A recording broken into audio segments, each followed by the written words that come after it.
गुरु ने शिक्षण पद्धति से शिक्षा का उद्धार किया, अंधकार अज्ञानता पर उसने ज्ञान से प्रहार किया।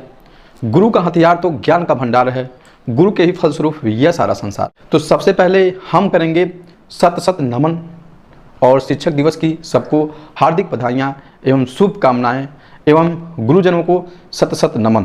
तो हम लोग आज बात करेंगे शिक्षक दिवस के बारे में, डॉक्टर सर्वपल्ली राधाकृष्णन जी के बारे में। तो हम लोग पहला क्वेश्चन देखते हैं। पहला क्वेश्चन ये है कि शिक्षक दिवस कब और क्यों मनाया जाता है। शिक्षक दिवस कब और क्यों मनाया जाता है। तो शिक्षक दिवस क्यों मनाया जाता है यह सबसे पहले जान लीजिए कि हमारे देश के जो प्रथम उपराष्ट्रपति और द्वितीय राष्ट्रपति हम लोग के देश के थे, महान शिक्षाविद, दार्शनिक, राजनेता डॉक्टर सर्वपल्ली राधाकृष्णन जी। जब उन्हें 1962 ईस्वी में भारत के राष्ट्रपति बनाया गया, तब हमारे देश के युवा नौजवानों छात्रों ने बड़े स्तर पे डॉक्टर सर्वपल्ली राधाकृष्णन जी का जन्मदिन मनाने के लिए उनसे स्वीकृति मांगी। यह बात 13 मई 1962 की है। उस समय डॉक्टर सर्वपल्ली राधाकृष्णन जी ने कहा कि यदि मेरे जन्मदिन के अवसर पर समस्त शिक्षकों का शिक्षक दिवस मनाया जाए तो मुझे गर्व होगा, मैं गौरवान्वित महसूस करूंगा। तभी से उनके जन्मदिन के अवसर पर अर्थात 13 मई 1962 के बाद जब भी 5 सितंबर पड़ा और आगे भी जो भी पड़ता आ रहा है, प्रत्येक 5 सितंबर को पूरे भारतवर्ष से धूमधाम के साथ बहुत अच्छे से सभी टीचर का सम्मान करते हुए शिक्षक दिवस मनाया जाता है। अब डॉक्टर सर्वपल्ली राधाकृष्णन जी की बात हो रही है। तो इनका जन्म 5 सितंबर 1888 ईस्वी में तमिलनाडु के एक छोटे से गांव रुकनता नामक ग्राम में हुआ था, डॉक्टर सर्वपल्ली राधाकृष्णन जी का। अब इनकी माता जी का क्या नाम था, श्रीमती सीतम्मा, और इनके पिताजी का क्या नाम था, सर्वपल्ली वीरास्वामी। हम इनकी जर्नी देखते हैं। तो ये था कि उनको भारत रत्न शिक्षक दिवस कब मनाया जाता है। शिक्षक दिवस प्रत्येक वर्ष 5 सितंबर को बड़ी धूमधाम से मनाया जाता है। और क्यों मनाया जाता है, तो ये डॉक्टर सर्वपल्ली राधाकृष्णन जी के जन्मदिन के अवसर पर सभी शिक्षक को सम्मानित करने के लिए प्रत्येक साल 5 सितंबर को शिक्षक दिवस मनाया जाता है। अब दूसरा प्रश्न ये है कि भारत रत्न पुरस्कार कब तथा क्यों दिया जाता है। तो अब इससे 2 प्रकार के प्रश्न होते हैं।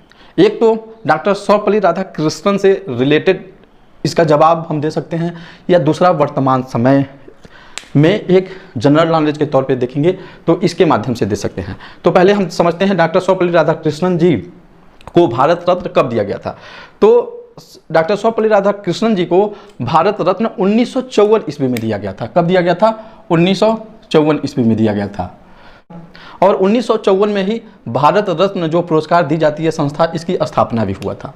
अब इनके साथ 2 और लोगों को भारत रत्न पुरस्कार से सम्मानित किया गया था। एक थे हमारे देश के वैज्ञानिक डॉक्टर सीवी रमन, चंद्रशेखर वेंकट रमन है, और दूसरे हैं चक्रवर्ती राजा गोपालाचारी, जिनको सी गोपालाचारी कहते हैं। इनके साथ इनको भी भारत रत्न पुरस्कार से सम्मानित किया गया। तो सबसे पहली बार इन तीनों लोगों को भारत रत्न पुरस्कार से सम्मानित किया गया। अब बात करते हैं भारत रत्न पुरस्कार। तो इसके बाद भी महिला के क्षेत्र में सबसे पहले 1971 में हमारे देश के पूर्व प्रधानमंत्री श्रीमती इंदिरा गांधी जी को दिया गया। अब तक यह टोटल भारतवर्ष में 48 लोगों को यह पुरस्कार दिया गया है। वर्तमान में 2019 में 3 लोगों को पुरस्कार से सम्मानित किया गया है।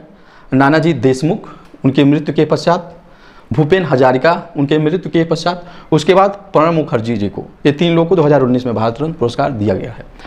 अब ये तो भारत रत्न पुरस्कार कब दिया जाता है, अब क्यों दिया जाता है। तो भारत रत्न पुरस्कार डॉक्टर सर्वपल्ली राधाकृष्णन जी को शिक्षा के क्षेत्र में इनके उत्कृष्ट कार्य के लिए इनको भारत रत्न पुरस्कार से सम्मानित किया गया, डॉक्टर सर्वपल्ली राधाकृष्णन जी को।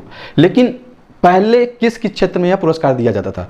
तो पहले जो भारत रत्न पुरस्कार है कला के क्षेत्र में, साहित्य के क्षेत्र में, विज्ञान के क्षेत्र में, समाज सेवा के क्षेत्र में यह पुरस्कार दिया जाता था। लेकिन 2011 के संशोधन के बाद हम किसी भी क्षेत्र में यदि आपका उत्कृष्ट योगदान है किसी भी क्षेत्र में, तो आपको भारत रत्न पुरस्कार से सम्मानित किया जा सकता है किसी भी क्षेत्र में। शिक्षा के क्षेत्र में उत्कृष्ट योगदान के लिए इनको भारत रत्न पुरस्कार से सम्मानित किया गया। तीसरा प्रश्न है, जो काशी विश्वविद्यालय में डॉक्टर सर्वपल्ली राधाकृष्णन जी ने कौन सा उल्लेखनीय कार्य किया। यहाँ पे मैं छूट गया है, काशी विश्वविद्यालय में डॉक्टर राधाकृष्णन जी ने कौन सा उल्लेखनीय कार्य किया। ये भी बहुत इंपॉर्टेंट क्वेश्चन है और सबको जानना भी चाहिए। अब हम लोग को मालूम है कि भारत छोड़ो आंदोलन जब चल रहा था तो उस समय काशी विश्वविद्यालय के बहुत सारे स्टूडेंट भारत छोड़ो आंदोलन में सम्मिलित हुए थे। उस समय भारत के तत्कालीन गवर्नर मॉरिस हेलेट थे। उन्होंने यह देख करके वो अंदर से बहुत नाराज हुए, वो बहुत क्रोधित हुए और उन्होंने यह निर्णय लिया, हम इस विश्वविद्यालय को युद्ध स्थल में बदल देंगे, पूरा इसको नष्ट कर देंगे। तो यह सुनते ही डॉक्टर सर्वपल्ली राधाकृष्णन जी चिंतित हो गए।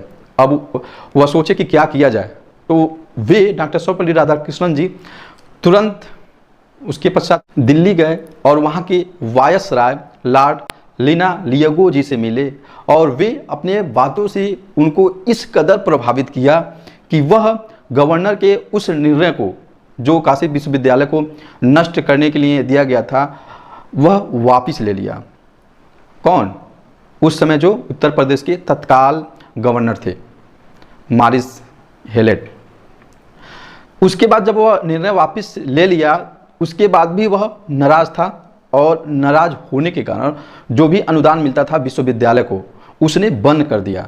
अब एक चिंता और बढ़ गई। इसके पश्चात भी डॉक्टर सर्वपल्ली राधाकृष्णन जी हार नहीं माने। विद्यालय के संचालन के लिए उन्होंने एन किन प्रकारेण किसी तरह भी उन्होंने विद्यालय के लिए धन की व्यवस्था की है, जिससे विद्यालय का जो संचालन कार्य रुके न, अच्छे से आगे चले। तो वे उनके उल्लेखनीय कार्य थे काशी विश्वविद्यालय में। अब उसके बाद देखिए, जैसा कि हम पहले बता चुके हैं, इनके माताजी का क्या नाम था? श्रीमती सीतम्मा। और इनके पिताजी का क्या नाम था? सर्वपल्ली वीरास्वामी। और इनकी शादी कब हुई थी? 17 साल के अल्प आयु में इनकी शादी हुई थी। इनकी पत्नी का नाम शिव कमुअम्मा। अब देखिए, इनका जो पढ़ाई, इनकी जो प्रारंभिक पढ़ाई थी, प्रारंभिक पढ़ाई जो कहा जाता है, गांव के पाठशाला से ही शुरू हुआ था। जिस तरह सभी लोग पढ़ते हैं, हम लोग भी गांव के पाठशाला से ही पढ़ करके आगे बढ़े हैं, उसी प्रकार डॉक्टर सर्वपल्ली राधाकृष्णन जी की जो प्रारंभिक पढ़ाई थी अपने गांव के ही पाठशाला में हुई थी। उसके पश्चात वे मद्रास क्रिश्चियन कॉलेज से बीए तथा एमए की पढ़ाई किए थे। जाता है मद्रास क्रिश्चियन कॉलेज से उन्होंने बीए तथा एमए की पढ़ाई किए थे। उसके बाद 1909 ईस्वी में मद्रास के प्रेसिडेंसी कॉलेज से उन्होंने शिक्षक जीवन की शुरुआत की थी। उसके पश्चात वह 1909 ईस्वी से ही मद्रास के प्रेसिडेंसी कॉलेज से ही जो शिक्षण कार्य था, इस क्षेत्र में उन्होंने अपना जीवन की शुरुआत की, पढ़ाई के क्षेत्र में एज ए टीचर के तौर पे। कहाँ पे? जहाँ पे पढ़े थे जिस कॉलेज से, उसी कॉलेज में उन्होंने शिक्षक बन करके शिक्षा देने का कार्य शुरू कर दिया। उसके पश्चात 1918 ईस्वी में मैसूर विश्वविद्यालय के प्राध्यापक हुए। वो कौन? डॉक्टर सर्वपल्ली राधाकृष्णन जी। उसके पश्चात 1921 ईस्वी में कोलकाता चले गए। वह कोलकाता चले गए, क्यों चले गए? वहाँ पे दर्शन शास्त्र के शिक्षण के लिए वह 1921 ईस्वी में कलकत्ता चले गए। उसके पश्चात 1928 ईस्वी में ऑक्सफोर्ड विश्वविद्यालय के साथ शैक्षिक संबंधों की शुरुआत की। डॉक्टर सर्वपल्ली राधाकृष्णन जी 1928 ईस्वी में ऑक्सफोर्ड विश्वविद्यालय के साथ शैक्षिक संबंधों की शुरुआत की 1928 ईस्वी में। उसके पश्चात 1931 ईस्वी में वे आंध्र प्रदेश के कुलपति बने। सबसे पहली बार वे 1931 ईस्वी में, देखिए बहुत इंपॉर्टेंट है, 1931 ईस्वी में आंध्र प्रदेश के वे कुलपति बने। उसके पश्चात 1939 ईस्वी में काशी विश्वविद्यालय के कुलपति बने। उसके पश्चात 1956 में उनकी पत्नी का मृत्यु हो गया। 1956 ईस्वी में उनकी जो पत्नी शिव कमुअम्मा थी, उनका मृत्यु हो गया। उसके पश्चात हमारे देश की महान शख्सियत, महान दार्शनिक, महान शिक्षाविद, महान राजनेता जी का 17 अप्रैल 1975 ईस्वी में उनका देहावसान हो गया। देहावसान मतलब वह इस संसार को छोड़ के चले गए।